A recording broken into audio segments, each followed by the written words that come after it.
So, this is my second attempt at a first video on YouTube, and it is also 8 o'clock at night, and I am completely bored because it's quarantine, because, Corona.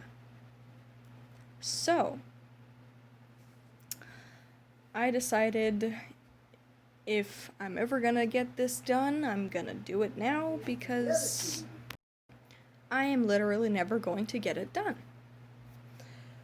So, in the spirit of new beginnings and learning curves, hopefully, here's mine. I wrote this story just for a little background. I wrote it at 16. I was in study hall, and I absolutely, positively was bored out of my mind. And because writing is a hobby of mine, I thought, well, why not? And it turned out to be one of my favorite stories I've ever written. Not to toot my own horn. I am not trying to brag. But I did want to get it out there, and get it out there in a way that would allow me to kind of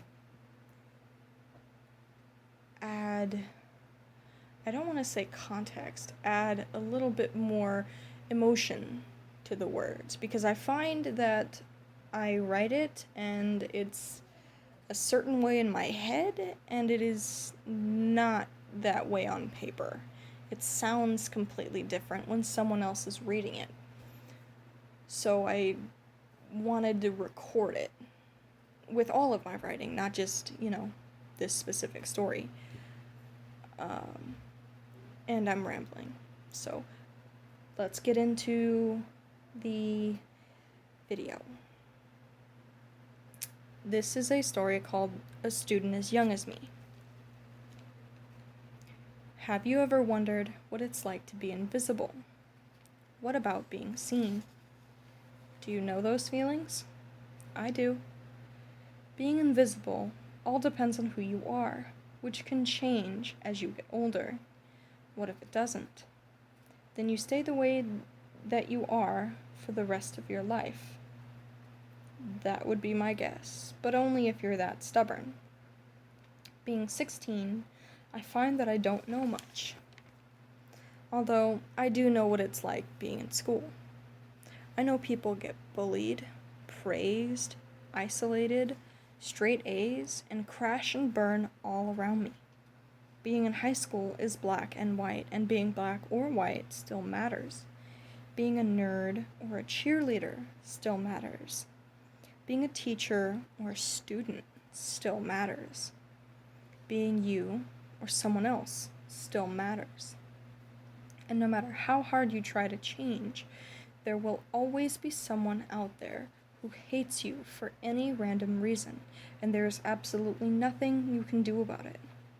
They say getting good grades determines your future. Why? Because they want you to succeed. Succeed in what?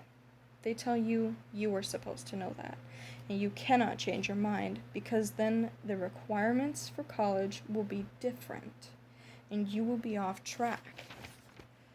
How often can we change? I mean, we are trying to find ourselves, right? They say that by this point in our lives, we should know what we want, how to act, and the most basic things.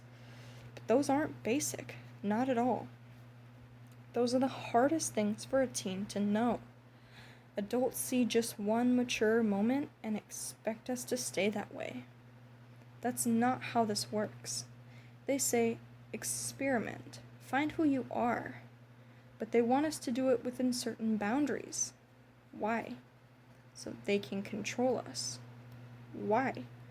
Because if we were to experiment on our own terms, we would fall on our faces. But isn't that what we're supposed to do? As kids, shouldn't we learn from our mistakes? Shouldn't we have a time when trial and error makes sense? Shouldn't we be the clumsy, wild, chaotic, insecure, nervous, awkward, lovesick, naive us? The part of us you don't see? The part of us you do? What do you see? What don't you see? It seems to me you only see what you wish to see, not who I am on the inside. When you are angry with me, is it not that you see only the worst? When you are proud, is it not that you see only the best? Although humans are hypocrites, because as a person, I do the same.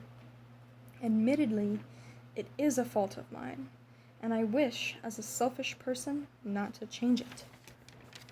I cannot judge one of committing a crime if I am the one committing it before he had ever even attempted. That is what we are. We as people are judged and judging, and we find fault and like in everything we see. We like the toothpaste we use. We judge it as good enough. We like the food we eat. We judge it as good enough. We like the relationships we have. We judge they are good enough. We do not like any of those. They all have to change because the toothpaste is too slimy.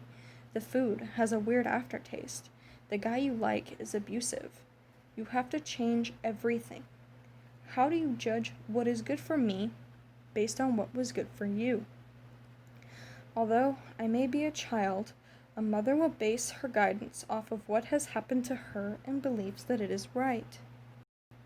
However, a child will know that he or she is a mixture of two people, and that child will also know that there are differences in him or her that neither parent has. We are our own people, and we have to find our own way. We have to learn how to show you the sides you don't see, and less of the sides you do. That way, you can see all of us, not just one piece. Okay, and that's it, actually. Still awkward and learning, so